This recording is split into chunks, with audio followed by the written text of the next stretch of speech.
The tourism business around the world is facing big challenges when it comes to climate change. Saudi Arabia is hoping to transform an ancient town into something modern and sustainable for the future. Its chief executive has been talking to CGTN's Michael Murillia.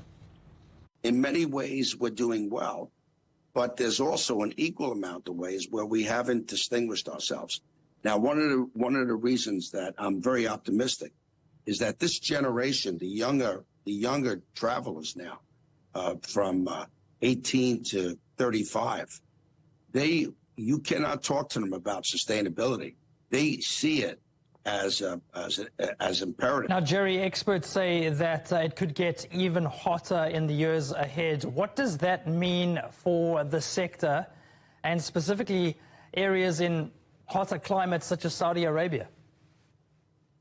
Yeah, it's a big issue. I think the one thing that we can be optimistic about is the technology is changing, where we're correcting maybe things that we tried well that didn't work. I mean, if you look at desalination as a concept, when we use desalination for water, which is a vital resource globally, the water that came in when it came out was warmer. That's not a good thing. That's been corrected now.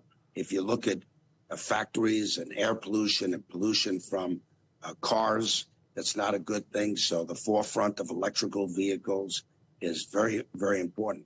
But in the meantime, meaning until the technology can catch up to the environmental challenges, let's call it at least the next 20 years, there's many, many mitigation protocols that would be put in to make the experience more enjoyable or with a higher quality of life.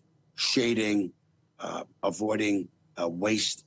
So there's a lot of things that are being practiced. Now, in the Kingdom of Saudi Arabia, we're building my project, which is called Diriyah, which is a city made out of mud. 300 years ago, 30,000 people created the first Saudi state. Now, we're making, by hand, 180 million mud bricks. But the way we've laid the city out, the buildings are close together, which gives you a lot of shading. We put mitigation up where there's a lot of canvas shading over it. And we're looking at circulatory systems of cooling underground and on rooftops, like our great colleagues in Seville did in Spain, to mitigate some of those heat issues. So there's a lot of things being done. I think the technology is moving very quickly.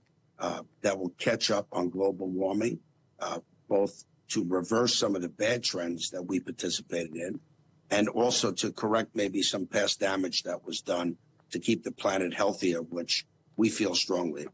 Now, you mentioned your project, Diriyah Gate. It's very well resourced, we know that much. But let's talk about countries which can't spend the same amounts of money to future-proof their tourism sectors. What can they do, Jerry?